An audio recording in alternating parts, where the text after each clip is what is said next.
cada martes al mediodía les damos la bienvenida a una nueva edición de este espacio, en nuestro segundo año junto a ustedes. Les invitamos a compartir 60 minutos de información, opiniones, análisis, intercambio y reflexión sobre nuestro acontecer político y social. Con una mirada comprometida y haciendo especial foco en las temáticas departamentales y municipales de nuestra capital, comienzan a oírse una vez más voces de Montevideo. Preguntando qué fue de la vida. Vienen cielos, vienen fuegos, viene a mar, viene a mar, viene a mar de Montevideo. Buen mediodía a la audiencia. Aquí estamos comenzando un programa más, el número 76 de Voces de Montevideo, y ya le damos también los buenos mediodías a Majo y a Adrián, que me acompañan hoy en la conducción. ¿Cómo están? Muy buenos días a todas y todos los escuchas. ¿Cómo están? ¿Cómo están todos ustedes? Muy buenos días. Está fresco, ¿Todos ¿no? bien? Espero. Bien. Le mandamos un saludito a Luis Galo, que siempre no? nos está saludando en nuestro programa. Lo mismo para ellos. Y bueno, nada, un abrazo acá desde todos los que estamos Y presentes. hagamos extensivo el abrazo también a Noelia Fernández. Noelia, sí. ¿Verdad? Que la Esperemos que vuelva que retorne prontamente. en algún momento Exactamente. cuando La estamos aguardando ansiosamente. ¿Cómo no? Exactamente. Exactamente. Y bueno, y ya le vamos a dar también los buenos mediodías a nuestro querido León D'Amico, que va a continuar luego con la columna de Memorias, Apuntes de Nuestra Historia, perdón. Y bueno, y que nos va a anunciar ya. ¿Cómo estás, León, primero? Muy buen mediodía para toda la audiencia, muy buen mediodía, queridos y queridas compañeros y compañeras. Muy bien. No, yo te decía Muy que bien. nos ibas a anunciar cuál va a ser el libro que vamos a estar sorteando en el primer programa del mes que viene, ¿verdad? Sí, bueno, no vamos a estar sorteando un libro propiamente dicho, pero vamos a estar sorteando el último número de Revista Estudios, que salió el año pasado. Muy bueno, muy bueno. Así que bueno, ya saben, entonces, como siempre, mensajes al 092 41 1001 y a nuestras redes también, diciendo que quieren participar del sorteo con los 3 últimos números de la cédula de identidad más el número posterior al guión, o sea, con 4 cifras, ahí participan del sorteo. Y bueno, sí. Majo tiene un Majo mensaje. nos No, quería queríamos pasar seguro. una noticia, bueno, fea, ¿no? Pero mandar una flor roja para nuestro camarada José Machado y un gran abrazo para la familia y para todos los que estaban presentes. Quien fuera sobreviviente de la masacre de la 20, de la exacto. 20. De los camaradas, de los 8 camaradas que fueron masacrados en la 20, Machadito había sido sobreviviente de ese hecho y bueno, se nos fue ahora. Así que un saludo a la familia, a los amigos, a los allegados desde aquí del programa. Fuerte abrazo. Bueno, seguimos entonces y bueno, nos vamos, como decíamos, a Apunte de Nuestra Historia con León, la columna de León, que a mí me encanta decirle la columna de León igual, y que hoy nos trae la segunda parte de lo que había comenzado el martes pasado, la Segunda República Española, y bueno, vamos a ver si llegamos hasta el inicio de la guerra. ¿Es así, León? Bien.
Bueno, y ya estamos luego de escuchar estos acordes. Contanos, ¿de qué se trataba, León? Bueno, muy buen mediodía para toda la audiencia. Un gusto, como todos los martes, estar compartiendo con todos ustedes. Y estábamos escuchando una versión, esas rarezas que uno encuentra en internet cuando está medio aburrido. Ajá. Una versión con guitarras eléctricas de el himno de Riego, que era el himno de la Segunda República Española. Ahí va. Claro, los acordes sonaban, pero claro, esta versión como que hacía un poco difícil de reconocerlo, capaz. No, pero está bien, está bien. No, es una versión muy, muy cuidada, ¿no? Digamos, muy respetuosa de la original. Muy bien. Y así que bueno, con eso ya nos vamos derecho. La idea era, para hoy, para el martes pasado hablamos de El Camino a la República, resumimos 100 y pico de años en 18 minutos. Ajá. Y la idea era hablar de la Segunda República y el inicio de la Guerra de España. Muy bien. Pero creo que pequé de voluntarismo porque, claro, uno ve los titulares, ¿no? O la cronología más global, sí, y son unos poquitos años. Sí, lo dijiste. Ahora, en 15 minutos lo hago de tacto. Claro, ¿no? Ya dejamos con el inicio de la guerra. Ahora, el tema es que al entrar a profundizar un poco más para preparar la columna, la cronología es... O sea, si queremos ser fieles a la cronología, tendríamos que hacer un ciclo de un año para contar todo lo que pasó en ese poco tiempo, entre el 31 y el 36. Claro. Que es el tiempo de democracia republicana. Donde nos quedamos el martes pasado y el inicio de la guerra. Claro, porque ayer me puse a armar la columna y iba sacando apuntes, y cuando quise acordar tenía 4 páginas de apuntes de 2 meses. De lo que había pasado en los primeros 2 meses de la República. Pero bueno, luego... O sea que estaba nutridita la agenda de esos años.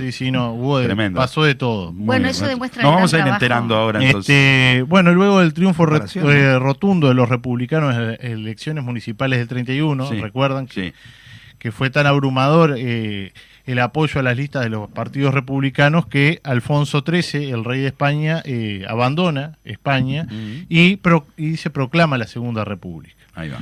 Entonces, esto era una elección municipal, no era una elección de diputados. Claro. Por lo tanto, para asumir el gobierno, asume aquel gobierno provisional que se había formado en el Pacto de San Sebastián el año anterior. ¿Recuerdan que habíamos quedado por ahí? Sí. Bueno, este gobierno provisional en realidad era un grupo por demás heterogéneo. O sea, eran todos republicanos, eso está claro. Sí, antimonárquico, pero de todos lados. Sí, ¿no? pero de todos los pelos. Y era más, estaban más unidos por lo que rechazaban que por puntos en común. Porque tenías desde la izquierda, desde los comunistas, los socialistas, hasta la burguesía, la derecha y algunos sectores católicos. Entonces, ya de entrada partimos de un gobierno provisional bastante complejo. Sin embargo, forman un primer gabinete que empieza a llevar adelante algunas medidas importantes de lo que había sido el Pacto de San Sebastián, lo que habían acordado en ese pacto. Bien. Pero bueno, la Segunda República es proclamada en medio de una crisis económica mundial a partir de la crisis de la bolsa del 29. Recordemos que estamos en Europa, en la Europa de entreguerras, había terminado la Primera Guerra Mundial y estamos en el periodo de entreguerras. La puerta, digamos, de la Segunda. Y bueno, y España además tenía una crisis, podríamos decir una crisis económica orgánica, o sea, pasaba de crisis en crisis, o sea, era muy poco los periodos de estabilidad y volvía a caer en una crisis económica, y esto está dado porque España se encontraba a medio camino del desarrollo industrial. No lo había desarrollado del todo, o sea, si nos ponemos a comparar España con otros las países, potencias industriales de Europa, se había sumado último a esa carrera y bueno, y venía bastante seguía atrás. Y mantenía estructuras que podemos calificar de semifeudales en el campo, o sea, grandes latifundistas que no vivían en el campo, vivían en las ciudades, que no explotaban la tierra o la explotaban, la subexplotaban. Y que utilizaban mano de obra, los braceros que le llaman en España, los peones de campo, muy con sueldos miserables. Explotaban a los trabajadores. ¿No? Sí, sin duda. Superexplotación, o sea, informalidad y pero etcétera. Que estaba muy atrasado la situación en el campo.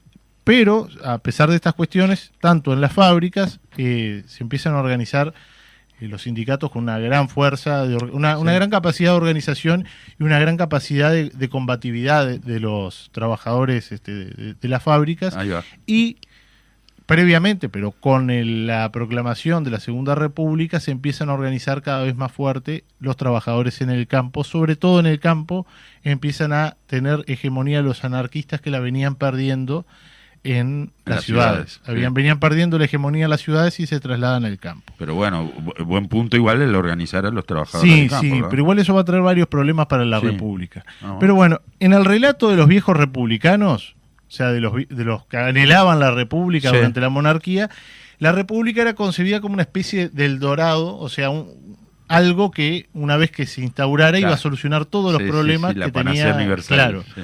Y eso, esa idea de que la República iba a venir a solucionar todo, era algo que estaba muy presente en lo que los españoles llaman las clases más desposeídas, o sea, Seguro. los trabajadores, Sí, los seguro. explotados, que eran la gran mayoría del pueblo.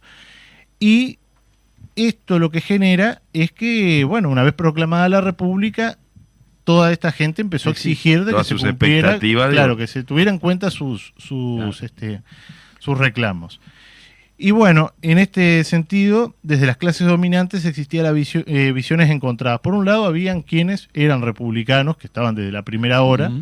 o sea, eran republicanos no porque pensaran en solucionarle la vida a los No, pobres, sino seguramente. porque, Por concepción. claro, creían que una república podía servir como... Sí, sí, como- un régimen más... sí, que les podía beneficiar en sus negocios. Exacto. Pero los conservadores más recalcitrantes veían en la República un peligro a sus intereses. Sí, sí. Porque veían toda esta gente que veía... Que empujaba y claro, exigía, ¿no? O sea, que exigía los cambios que venían Claro. postergados tanto tiempo, y veían que en el caso de que no se cumplieran o que no se tratara de calmar a esa gente, estaban a las puertas de un estallido revolucionario. Sí, sí. A los problemas orgánicos que la Segunda República heredaba de la monarquía se le suma que las clases dominantes comienzan a realizar una fuga masiva de capitales al exterior. Claro. Y que la banca Morgan, que era la banca más grande en ese momento, le corta la línea de crédito al nuevo gobierno, y lo que genera que agrava aún más la situación Seguro. económica y una depreciación importante de la peseta. ¿Qué cosa digo? Ya desde Sí. esa época, ¿no? Cuando había movimientos sociales... Sí, lo primero que hay que resguardar es la Cortamos, plata. claro. Sacamos la plata para afuera y cortamos bueno, que los se arreglen como puedan. fondos y quitamos el apoyo, o sea, no Sí. cambió tanto la historia, ¿no? Sí, no, Media En eso financiera, no. como de capitalismo. ¿no? Sí, sí, pero por bueno, eso. el nuevo gobierno entonces tenía por delante atender varios frentes a la vez. La cuestión social, el trabajo en el campo, el problema de la tierra, la relación de la República con la Iglesia Católica y los regionalismos, o sea, los nacionalismos catalanes, vascos, Claro. gallegos, etcétera. En ese sentido, el gobierno provisional tomó medidas para atender los problemas más urgentes de España, por nombrar solamente algunos. En el ámbito agrario, o la cuestión agraria como le llaman ellos, se promulgaron leyes que beneficiaban a los braceros. Ya. Es decir, a los trabajadores de campo. Se promulgaron las 8 horas rurales, se prohibió el desalojo de aquellos arrendatarios que arrendaran tierras rústicas, Ajá. o sea, las tierras de menor Seguro. valor. Se obligó a los terratenientes a dar prioridad a los trabajadores de su comarca Bien. y que después trajeran, si le faltaba mano de obra, trajeran de otros De lados, afuera, claro. porque se estaba viendo que se utilizaba traer trabajadores de otros lugares para bajar los precios de los precios de los jornales de los que Ujú. vivían en el lugar de donde estaban las tierras. Bien. Ahí va. Se prohibió y se estableció una suerte de jornal mínimo, un sueldo mínimo rural. Que no existía. No existía. Pero las 8 horas en el ámbito rural, nosotros hace un par de años Sí, que las sí. pudimos Sí. promulgar. De eso no Medio Y podemos... esto estamos hablando en 1931, ya en Claro. España se promulgó la ley de 8 horas para los trabajadores Exacto. rurales. Lo que puede ya darnos una pauta de cómo le debe haber caído a los a terratenientes. los ¿no? dueños de la tierra, Ah, claro. Claro, a todos los caciques y los... Sí, bueno. sí. En el ámbito de la educación se llevó a una reforma que lo que tenía como objetivo era la formación masiva de docentes, con la idea de incrementar la matrícula escolar y abrir nuevas escuelas. Se aumentó el salario de los docentes, que era menor a la de un portero de un ministerio, o sea, era un sueldo de los más bajos, y se sacó la instrucción religiosa de la educación primaria, lo cual ya ahí le abre otro frente a la Segunda República, atender que se le pusieron en contra los curas de primera. Seguro. Sacaron a la Iglesia Católica Claro, del claro, ámbito de la educación Claro. Que primaria. tenía hegemonía prácticamente. Claro, eran los curas los que daban Sí. clase. Ah. Los maestros eran los curas. Y Claro. además se saca la instrucción religiosa obligatoria. Seguro. Y en secundaria, Terribles reformas. Claro, en secundaria seguía impartiendo la educación secundaria los religiosos, pero la Segunda República habilitó que aquellos que no quisieran recibir educación religiosa Claro. lo pudieran hacer. Claro. Este- Sí, les estaba sacando clientela. Sí. A partir de estas primeras acciones que tendían a laicizar el Estado, la Segunda República entonces se encuentra con su primer enemigo declarado. La mayor parte de la jerarquía católica, no toda la Iglesia, pero la sí. inmensa mayoría se puso de punta con esto, quienes desde un primer momento se opusieron a todas las medidas en el ámbito educativo y a la pérdida de sus privilegios, y de pique empezaron a escribir pastorales que llamaban a desconocer la legitimidad del nuevo régimen y hacían llamamientos a que se restituyera Alfonso XIII en el Sí, trono claro. y que volviera la monarquía. Alfonso igual no le daba mucha pelota, no andaba Alfonso por allá lejos.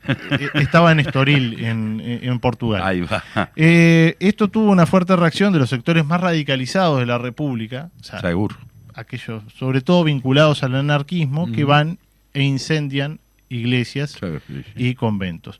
Esta cosa de esa radicalidad, el infantilismo Sí, claro. de izquierda que llama Lenin, lo que le da a la derecha más reaccionaria española es una bandera de la cual Sí, sí, agarrarse. justificaciones para Claro, y para atacar poder a la República. para poder cerrar un frente contra la República. Seguro.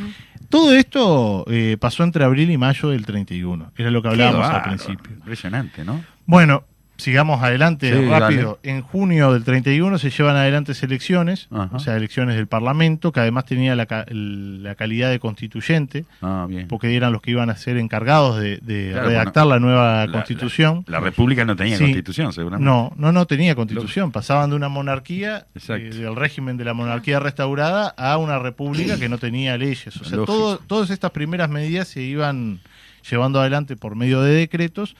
Y Claro. esta elección triunfa la izquierda. Sobre todo el PSOE, el Partido Socialista Obrero Español, Ajá. es la fuerza más votada, y otros sectores de izquierda. Bien. La derecha queda prácticamente relegada a un papel testimonial en esta primera elección. Y bueno, y esta gente son los que tienen como primera medida llevar adelante, redactar la Constitución, Sí, que resulta claro. ser una de las constituciones más progresistas Y sí, de Europa hasta el día de hoy, y da comienzo lo que los españoles conocen como el bienio reformista. Ajá.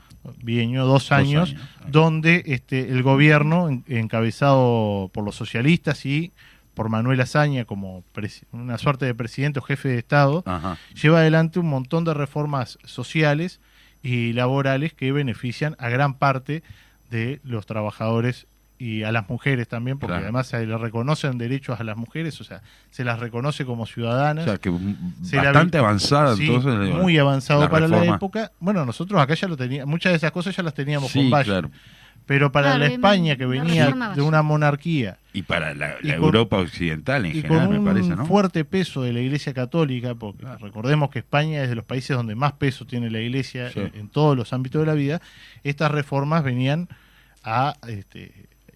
eran revolucionarias Sí, claro. prácticamente. Sí, sí, sí. Entonces el gobierno de Manuel Azaña se concentró en llevar adelante todas las medidas de reformistas que buscaban beneficiar a las grandes masas del campo y la ciudad, y, como decía, le reconoció los derechos de ciudadanas a las mujeres, habilitó el voto femenino, legalizó el aborto y el divorcio, entre otras cosas.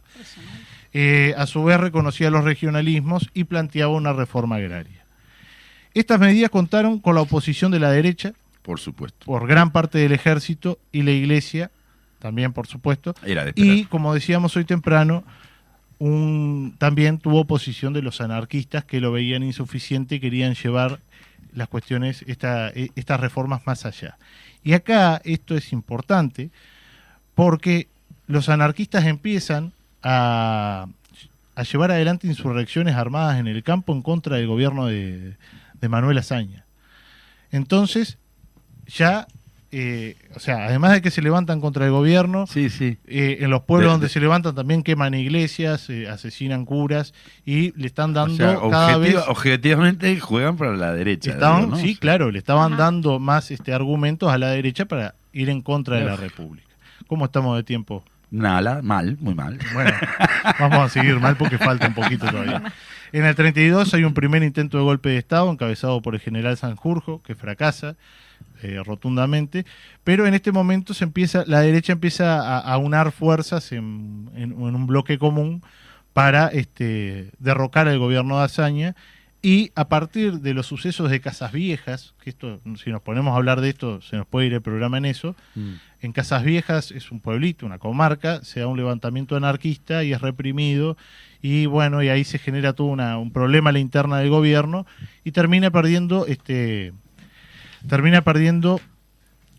el apoyo, y cae el gobierno de Azaña.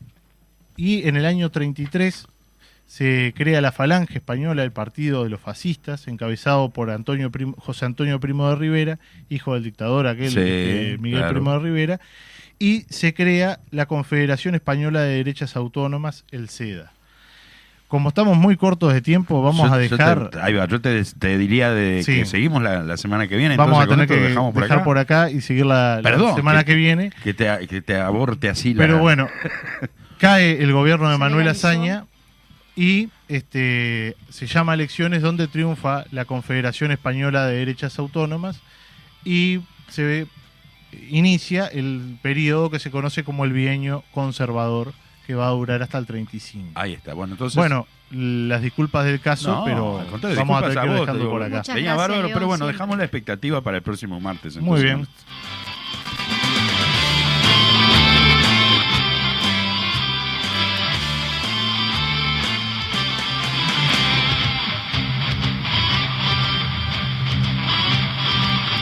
Bueno, venimos rapidito, entonces vamos a entrar en algunas de las noticias exactamente.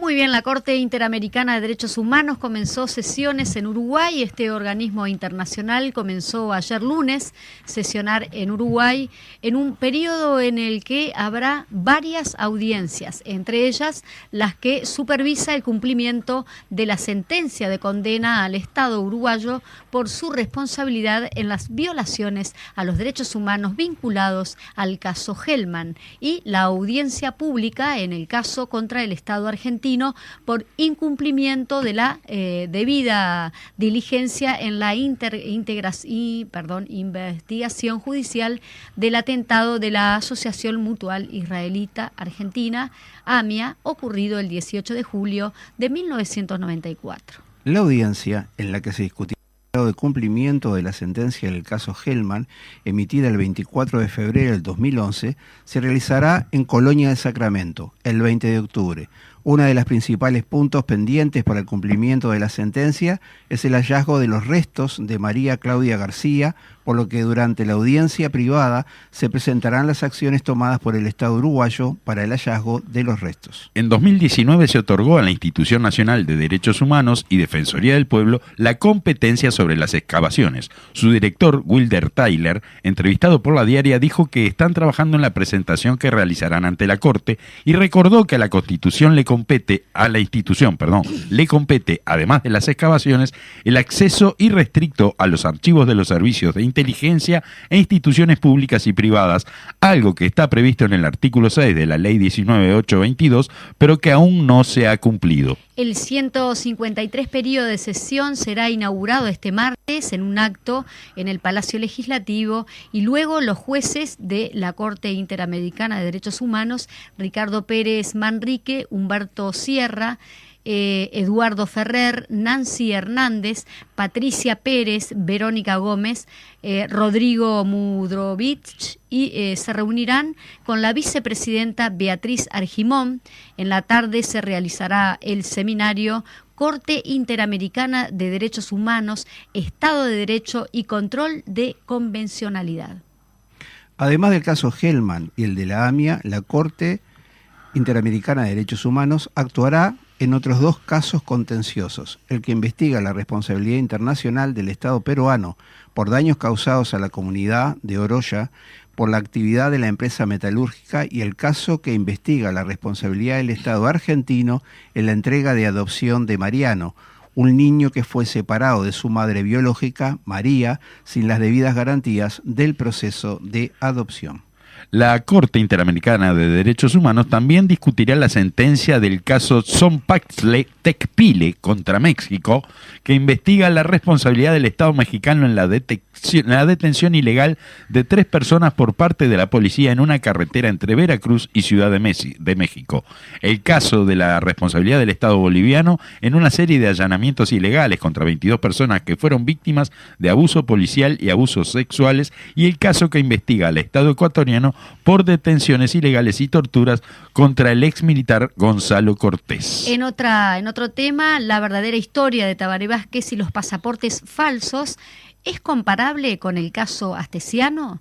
Justo en medio del mega escándalo de Alejandro Astesiano, quien fuera custodio del presidente Luis Lacalle Pou y su familia por al menos 2 décadas, a pesar de que tenía una larguísima lista de indagaciones e investigaciones, así como procedimientos con prisión por diversos delitos. Este domingo 9 de octubre, el diario El País decidió colocar en su portada una noticia titulada «Vázquez autorizó pasaportes a alemanes que fraguaron identidad y eran requeridos por abusos a niños», recordando un caso en el cual 2 individuos de nacionalidad alemana habían entrado al país con documentos falsos, pero en la redacción periodística el titular se subrayaron algunos aspectos en particular por encima de otros.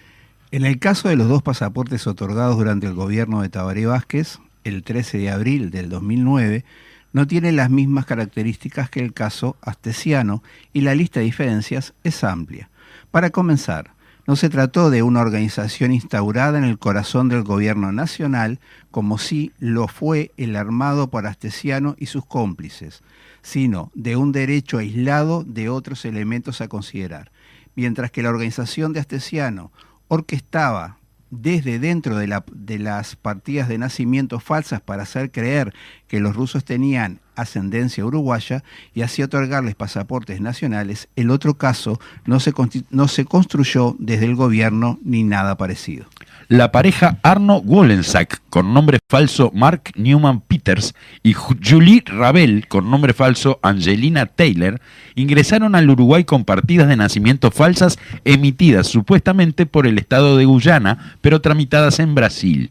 Fueron validadas por un escribano y aceptadas por la Dirección General de Registro Civil. Con todo este proceso obtuvieron su primera cédula uruguaya en octubre de 2007. Ambos comenzaron a huir de la justicia alemana desde ese 2007 por ser importantes integrantes de la secta esotérica Oasis de Luz, cuyos tentáculos se extendieron además por Francia, Portugal y Bélgica. Las autoridades del primer gobierno de Vázquez recibieron todos los documentos supuestamente en orden de las otras instancias estatales y se apoyó en lo establecido en la Ley 16.340, que en su artículo primero establece que toda persona extranjera que haya adquirido la situación de retiro o jubilación en el exterior y que obtenga la residencia permanente en la República a partir de la sanción de la presente ley, tendrá derecho a los beneficios a que refiere el artículo 3 de la presente ley. Luego, establece una serie de condiciones y requisitos que deben cumplirse para acceder a lo establecido, y en ningún de los 7 artículos de esta ley se establece que el pasaporte se da por orden del presidente de la República de turno, ni dice que algunos de los trámites debe pasar por su despacho o tener su firma. Así que está, nada que ver. Entonces lo quisieron traer, sí. como tantas otras cosas que están haciendo, digo, cortinas de humo. Más humo. Exacto, Más humo humo para tapar las responsabilidades de este hecho tan grave, ¿verdad? Exacto, que debe ser investigado. Vamos rapidito a la Quede la cartelera, Bueno. algunos temas de cartelera. Marcha en solidaridad y defensa de las ollas de merenderos populares. Hoy es una actividad que se va a realizar hoy, que se pide la concentración a las 18 horas en la Plaza Caganche y Torre Ejecutiva. De Plaza Caganche Perdón, de a Plaza Torre Cagancha Ejecutiva va por la Torre marcha. Ejecutiva Sí. va la marcha convocada por diversos colectivos, entre ellos el PIT-CNT. Ahí ves. Bueno, Bien. sobre eso también, ante un Estado ausente, la solidaridad presente, la campaña nacional en defensa y solidaridad con las ollas populares y merenderos, ante la falta de políticas públicas y ausencia del Estado, convocamos a la solidaridad de uruguayas y uruguayos que puedan aportar alimentos para donar a ollas y merenderos populares. Los lugares de acopio son en el PIC-CNT, en Jackson 1283, de 9 a 19 horas, en AOEC, el sindicato de Conaprol, en Joaquín Suárez 2878, de 9:30 a 18:30 horas, y bueno, por cualquier otros lugares consultar en su sindicato o en los zonales del PICNT, y en el interior en los plenarios intersindicales. Así que por la unidad de quienes movemos la rueda, la Coordinadora Popular y Solidaria de Ollas por Vida Digna y el PICNT llaman a la solidaridad, reiteramos, a aportar alimentos para estas ollas y merenderos. Ante los hechos recientemente ocurridos con respecto al ataque por parte del MIDES a las coordinadoras populares y solidarias de las ollas, las organizaciones sociales nucleadas en la intersocial del municipio de manifiestan apoyo y solidaridad tanto con la población que ve vulnerada los derechos a la alimentación, en especial niñas, niños, como a las herramientas fundamentales de la sociedad civil organizada que ha tenido nuestro territorio para paliar la inseguridad alimentaria padecida por nuestros vecinas y vecinos. Acompañamos y adherimos a la movilización porque la solidaridad es dignidad y la práctica del pueblo organizado, porque el gobierno no se hace cargo del hambre que provoca mientras los que tienen más multiplican sus millones, porque desde nuestros barrios organizamos la lucha y en unidad construimos futuro. Intersocial del municipio de Presente. Próxima reunión, 28 de octubre, Casa del Vecino, General Flores 5171. Paro y movilización frente al edificio central de ANCAP contra la privatización de ANCAP y sus empresas colaterales. 12 de octubre es la convocatoria a la hora 10. Y se pide también llevar un alimento no perecedero para donar a las ollas populares. Y organizan el Sindicato del Gas, la Coordinadora de Sindicatos de ANCAP y el PIT-CNT. Muy bien. Bueno, vamos a cerrar ya pasadísimos de la hora esta primera parte del programa. Y eso que anduvimos rápido. Nos vamos, le mandamos el saludito a Fede Lima, como siempre, y nos vamos a la pausa.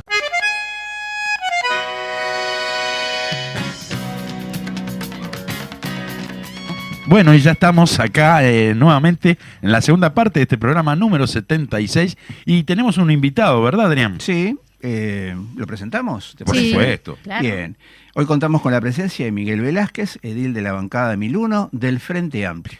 Pero de la cortito, Junta Departamental de Montevideo. Exacto, Si no íbamos sí, a ver de dónde Él estábamos estuvo hablando. correctísimo desde el principio del programa aquí, calladito la boca. Exactamente. Y justamente, ¿no? O sea, de la Junta Departamental de Montevideo vienen noticias vinculadas también con algo que veníamos hablando, ¿no? El humo para tapar determinadas responsabilidades y determinadas carencias que existen en el país. Y para eso entonces vamos a preguntarle a Miguel, ¿qué es lo que está pasando con esto del juicio político? Miguel, así de entrada nomás. Y de una, bienvenido, Miguel. Claro. No tengo tiempo para decir nada. Siempre en frío, ¿no? Ahí va. Qué bueno, Majo, Daniel, Adrián, gracias por la invitación y un saludo para la audiencia. Esto es humo, sin lugar a duda. Esto no le hace bien a lo desprestigia y demuestra algunas noticias ya ustedes estaban poniendo sobre la mesa, el caso Astesiano, pero además hay algunas otras jugadas que la oposición debe tapar, la oposición en Montevideo, pero oficialismo a nivel nacional, porque ellos si alguien ha puesto palos en la rueda y ha querido entorpecer la gestión en Montevideo, han sido ellos. Sin duda. Y está muy presente para todos los montevideanos la no votación del préstamo BID. Claro, usted tiene antecedentes, no varios. Exacto. Pero por decir los más grandes. Sí, ese no se tapa fácilmente, ¿no? No se tapa con nada y además le niega obras a los montevideanos, con la excusa que sea. ¿no? De todas formas, se está volviendo a negociar otro préstamo BID en las condiciones donde pensamos que va a salir. que es más préstamos para saneamiento, y la Claro. Intendencia ha tenido que buscar de alguna otra forma, con un préstamo a corto plazo que vence en el periodo y por lo tanto no se precisaban mayorías, Claro. alguna otra alternativa para cumplir con el tema de limpieza y el Sí, tema, sí, los todo temas lo que queda ambientales. fuera de lo que era el primer proyecto, digamos, Exacto, que aclaremos, que no se va a poder cubrir todo, sin porque duda, ¿no? la audiencia lo tiene que tener claro, contaba con el aval del ministro de Medio Ambiente. Sí, sí, ¿no? por supuesto. Y claro. por lo tanto también contó, aunque no llegamos a tener las mayorías especiales, pero contó con el voto del sector ciudadano. Sí. El préstamo Dos ediles que votaron dos del ediles sector, sí. del sector ciudadano, y en esta oportunidad con el préstamo a corto plazo también contó con el voto de uno de los ediles de Ciudadanos. Bien, ¿no? bien. Por lo Bien, tanto, bien. eso es un tema a destacar. Ahora, la oposición en Montevideo ha querido y está trabajando desde el principio de este periodo con la mira a las próximas elecciones. Sí, Y claro. por lo Claro. tanto, el tema que está arriba de la mesa es desprestigiemos la gestión del gobierno frente amplista en Montevideo. Ujú. ¿no? Y para eso hay que demostrar que son malos administradores, que recaudan mucho y que son incapaces de gobernar. Sí, sí, y pegarle ya de paso también personalmente a la figura de Carolina Cose, ¿verdad? Exacto, En este exacto, caso exacto. es directamente ahí también, ¿no? Exacto, eso es así. Y por lo tanto, este último operativo, primera aclaración para que los oyentes lo tengan claro, es Dale. un derecho de las minorías el pedir y de la oposición el pedir Sí, sí. informes, Claro. porque eso y además cuando el legislador habla de llamados a salas con una minoría, aunque Ajá. tiene un número específico, pero que le permite hacer llamados a sala, está contemplando de alguna medida la posibilidad de que las minorías también controlen las gestiones sí, de sí, gobierno. por supuesto. Y eso nosotros lo Parte de su defendemos. gestión, parte de su responsabilidad. ¿no? Exacto, y eso nosotros lo defendemos Claro. a muerte y Sin estamos duda. de acuerdo con eso. Sí, sí. El tema es cuando esto se sale de control. Claro. Des en cuenta que ya en este año tenemos más pedidos que todo el año anterior, Julio. Ajá, en ¿no? lo que va Más de pedidos este informe. periodo. Exacto. Cuando se llega al día del llamado a sala, si la memoria no me falla, quedaban solo 9 pedidos de informe sin contestar, que Ajá. estaba todavía dentro del plazo en que podían ser contestados, Claro. y los demás estaban todos absolutamente contestados. Y la llaman a la intendenta a consultarle por los pedidos de informes faltantes, digamos, o sea, que todavía estaban en plazo y que eran, como decías, 9. O sea, Cuando hacen este pedido de informe, quizás hubiera algún atraso Ajá. de algún pedido. Algún otro más, claro. Exacto, pero eso se fue contestando en el camino. Sí. Y nosotros queremos aclarar para que la audiencia sepa lo que implica 200 y pico, 300 de pedidos de informe. que además no son solo los ediles los que hacen pedido de informe, digo, la ciudadanía también puede hacer Hay pedido de informe, pedidos de otros acceso, organismos hay pedidos de acceso, a a la información información, pública, exacto. Claro. más allá de que toda esa información está en las páginas de la Intendencia. Ajá. Y ahora, para que se entienda, no es porque la gente puede llegar a pensar es un pedido de informe sobre algo concreto, se contesta y Sí, claro. esto implica muchas horas de trabajo. Sí, sí, sí, sí. Muchísimas horas de trabajo para los funcionarios municipales, porque a veces el pedido de información es Recabar toda la información. claro, pero Sí. es recabar la información, pero te hacen un pedido sobre algo que pasó del 2010 Claro. hasta Claro, ahora. claro, sí, sí, con- o en el departamento tal, cuántas, lo Sí, que sea, cuántos no sé árboles qué, se plantea- desde que plantaron existe la o- intendencia. Sí. Exacto, o cuántos metros de hormigón Sí, se sí, claro. arreglaron y cuánto bacheo se hizo. Entonces, que no, eso implica que no es una cosa que vos la puedas dirimir en 10 minutos, ¿no? O sea, eso implica muchas horas de trabajo Sí. para la administración, y no hay problema en que eso sea no, así. está bien, pero bueno, Pero a veces tiene su genera tiempo, ¿no? O sea, algún atraso. claro. Y esto es insólito que por eso se termine planteando un llamado a sala, Sí, no. y después, cuando la intendenta se hace representar porque los pedidos están contestados, Ujú. se haga un juicio político, o se intente hacer un juicio Claro. político. Yo solo quiero mencionar algunas cosas, esto sería interesante recabar todos los datos y sistematizarlo, porque en el interior, Ujú. en los gobiernos departamentales de estos ediles que son oposición en Montevideo. Del mismo pelo, digamos. Exacto. Tienen atraso de 2 y más años. Pero sí, pero además tienen en pedidos. El gobierno nacional, en distintos organismos también. Tienen pedidos de llamado a sala, donde el intendente no ha concurrido, pero ni siquiera se ha hecho representar. No va. Entonces, si el juego político para intentar tapar... Si empezamos a pedir juicios políticos a todos los intendentes para hacer del país, oposición y para intentar tapar otras cosas que hay arriba de la mesa, obviamente, como lo mencionaban ustedes en la cartelera de noticias, como es el caso Astesiano y algún otro caso que hay arriba de la mesa.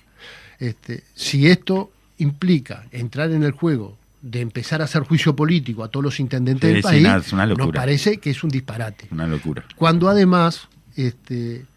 hay informes de destacados juristas y constitucionalistas que dicen de que no hay mérito. Claro, porque además el juicio político es una herramienta válida, pero en caso de violaciones graves a la Constitución o de delitos graves, lo dice claramente. O de delitos, ¿no? O sea, eso está claramente establecido. Cosa que esto no pasa ni cerca. Y en ese caso, ¿no?, merecería ser analizado con seriedad. Claro, por eso, porque es una Ahora, herramienta válida. Solicitar... Digo que la herramienta válida de esta forma lo que se hace es batardearla también, quitarle seriedad, ¿no? Exacto. Eso es lo grave también de esto. No, Perdón, se Majo. puede solicitar un juicio político, eso está bien, por ley, ¿no? Pero viendo como en lo que es la normativa. Porque por lo que vos contás sería como algo administrativo.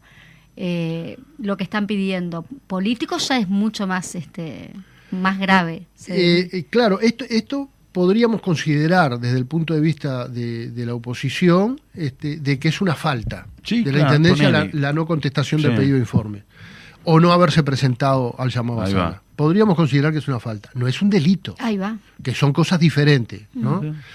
Pero tan es así y es tan evidente esto que figuras de primer plano a nivel político del oficialismo a nivel nacional se han desligado de esto. Es más, algunos han llegado a decir de que no correspondía hacer un juicio político por este tipo de temas. El que menos, por lo menos sacó la pata al lazo, por ejemplo, Laura Raffo dijo que que ella no había sido consultada, ¿no? O sea, que era una cuestión de los ediles, pero por lo menos sacan la pata al lazo porque realmente no sé si serán tan independientes los ediles como para haber actuado por iniciativa propia, pero bueno, por lo menos después empezaron a quitarles bastante respaldo desde los primeros planos de los partidos, ¿no? Creo que los dejaron solos, sí, ¿no? sí. Porque Laura Raffo es una de quien coordina la actividad seguro, política en Montevideo, quien aspira a ser la próxima intendenta. Exacto. Ya le ha fallado. Candidata va a ser. Y sin embargo se desliga de esto. Sí, ¿no? por eso. Quiere decir que aquellos que recibieron de alguna forma la orden de que esto tenía que ejecutarse se deben de estar... Los mandaron a la guerra con un escarbadiente. Se deben de estar preocupados y yo estaría ofendido si me pasara eso. Por supuesto. Entonces quiere decir que queda sin efecto esto, no va a trascender. Pasa al Senado. El juicio político, el pedido de juicio político pasa al Senado y el Senado entenderá si corresponde o no. Claro, por las...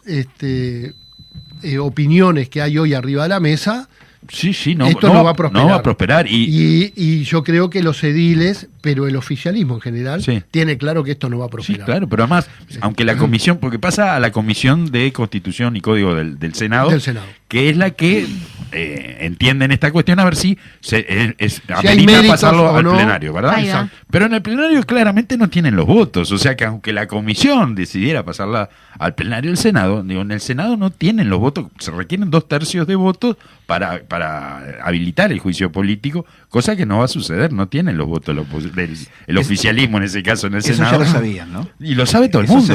Eso ya lo sabía. Por eso no se entendía en principio lo desproporcionado de todo esto, ¿no? Yo creo que ese es el tema de fondo, porque si acá hubiera un delito, claro, yo creo que los votos estarían.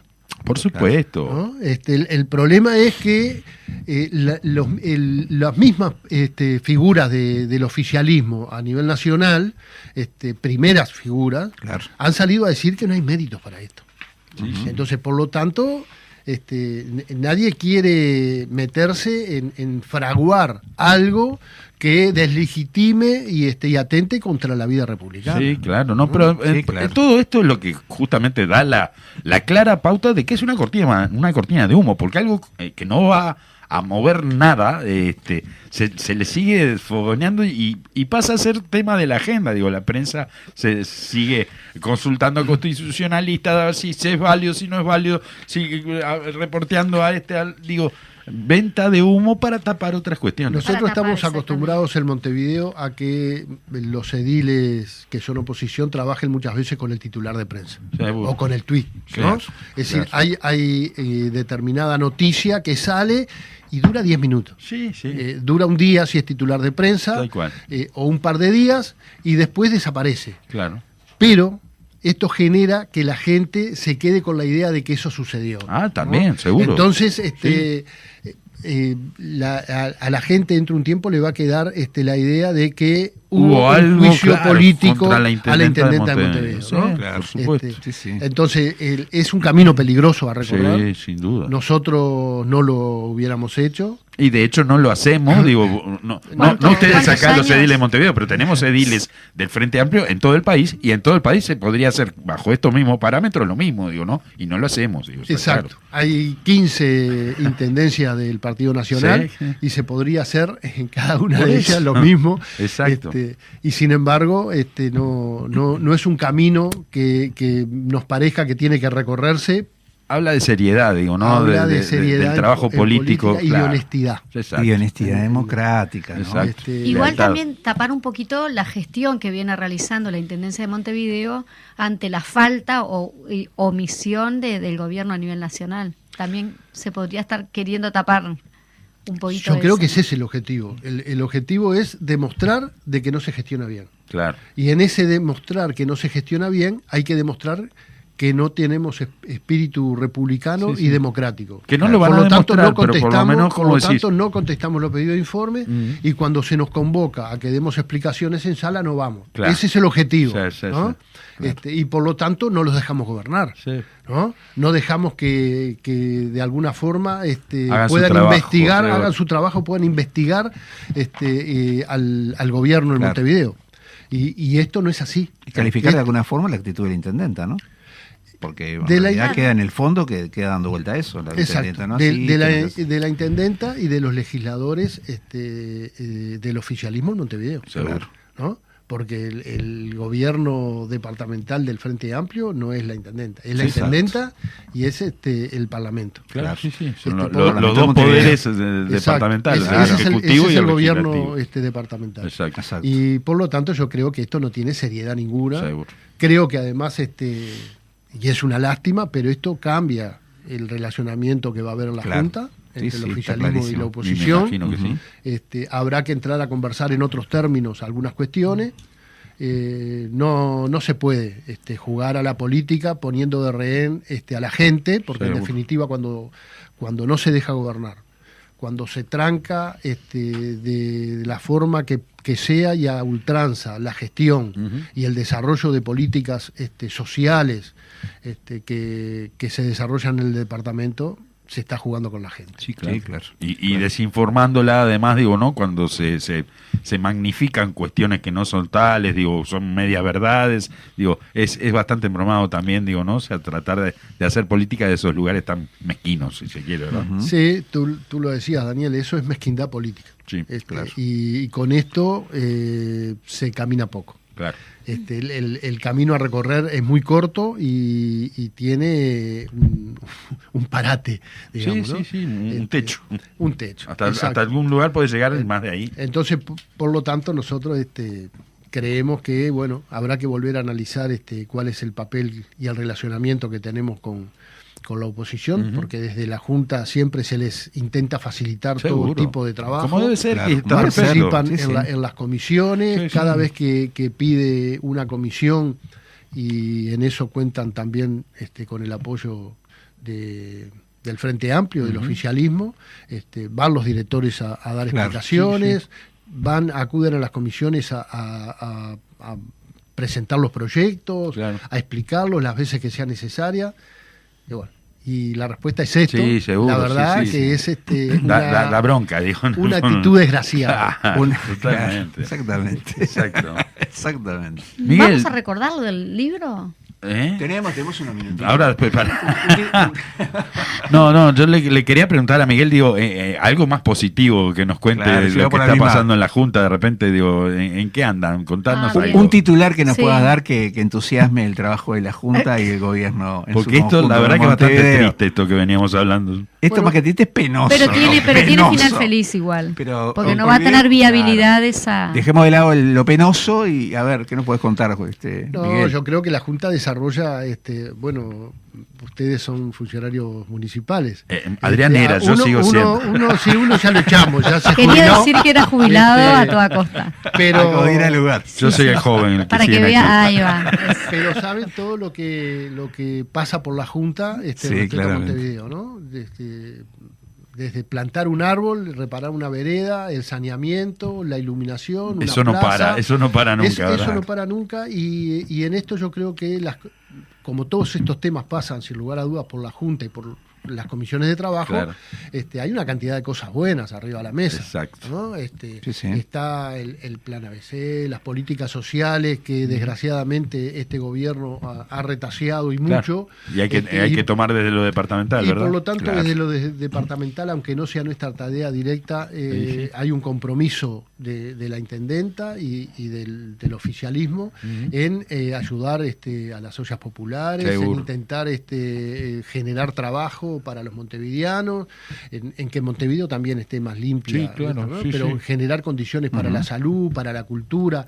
Esos son La preocupación por la compromisos vivienda, ¿no? Que que- el martes pasado se había firmado justamente un acuerdo de convenio La entrega de entre... terrenos. En la Seguro, entrega para el de plan de terrenos, vivienda, ¿no? Eso, Para el plan de eso vivienda no es sindical. nuevo, No, pero, claro. pero se renueva Sí, continuamente. La Intendencia tiene hace muchos años una bolsa de terrenos para Ahí va. adjudicar a las viviendas populares, digamos. Que, Sí, en como este el caso FUBA, fue con, FOCOBI, fue con el plan de vivienda sindical. ¿no? Exacto. Sí. Para los realojos hay políticas claro. en ese sentido y esto es muy importante, pero salió el préstamo a corto plazo. Eso para nosotros es importante porque eso implica compra de camiones y contenedores, Sí. implica mejoramiento de espacios públicos, de plazas, implica algunos tramos de calle. Se adelantan algunas obras que estaban previstas se por el adelantan presupuesto. y esto va a adquirir una importancia estratégica, digamos, en el desarrollo y De en las nuevas obras. y en el desarrollo del medio ambiente en Seguro, Montevideo. sí. Pero además tenemos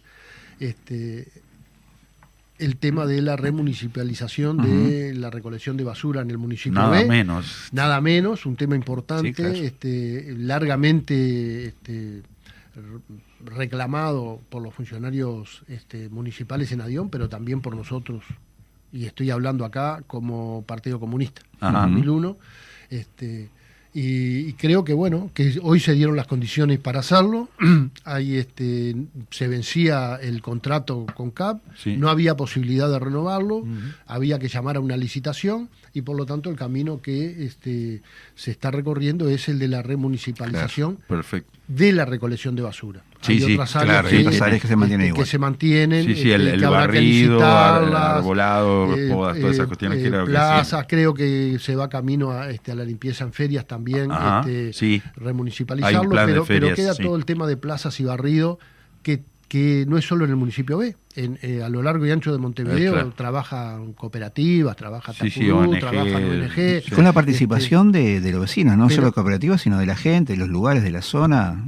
Realmente se ha dado un elemento importante ahí, ¿no? Exacto, y creo que hay que incentivar Pero- a que los vecinos y los ciudadanos participen. Pero como decías, es un bruto tema, para decirlo claramente, Un bruto el tema de la y remunicipalización y de la hay- recolección de... Exacto. Y además hay que trabajar para que esto salga bien, Y lo sí, mejor claro. posible y mejore el servicio, Sí, sí. porque no era poca plata la que se llevaba acá. Sí, sin duda. No, Sí, sí. justamente. Uno de los ejes que por los que se camina por esta dirección es porque salía carísimo, digo, realmente, ¿no? Exacto. Y eso lo podemos decir, por lo menos a título personal, que no era un gran trabajo tampoco, ¿no? O sea, a título personal te digo que no era la zona más limpia ni la mejor cuidada de Montevideo. Se agrega en este caso Pero- un trabajo eficiente, ¿no? Pero no Se son era. los únicos temas, ¿no? Claro, no Seguimos son los únicos con el temas. préstamo BID. Ahí va. Ahí va.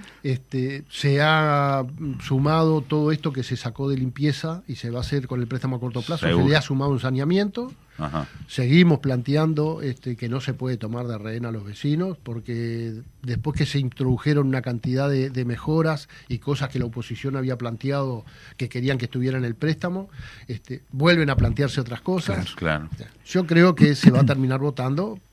Igual en este caso no se Porque requiere mayoría especial. En el préstamo BID sí. ¿Sí? Sí, porque es un préstamo que excede el periodo. Ah, tenés razón. Por lo Claro, tanto, yo estaba pensando en los se precisan préstamos a corto 21 plazo. votos. Sí, El corto plazo ya está Sí, votado sí, y ahí votado. no se precisan y ese fue el camino que hubo Claro. que recorrer. Lo porque que no se salió lo suponía del- es que al no meter elementos de limpieza, la oposición supuestamente lo iba a apoyar. Lo que todavía entonces no está claro.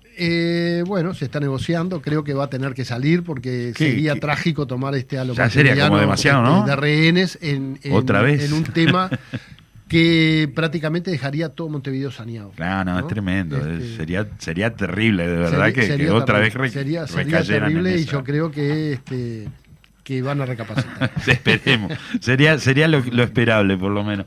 Miguel, te vamos a estar despidiendo entonces y agradeciéndote una vez más haber estado con nosotros, porque siempre que te estamos convocando, la verdad que un placer recibirte. Proponer invitarlo en breve. Sí. Para los temas de la Junta en particular, ¿no? Sin duda, sin duda. Bueno, Así el agradecido que- soy yo, un saludo para ustedes, para la audiencia y a las órdenes, No, sí, muchas como gracias. ustedes quieran. Muy bien, Muchas muchas gracias. Majo, ¿qué era lo que querías No, saber? porque, claro, yo veo señas, digo, bueno, vamos entonces. No, anunciar, reiterar a la audiencia la rifa del libro. El sorteo. El sorteo. Sí, bien.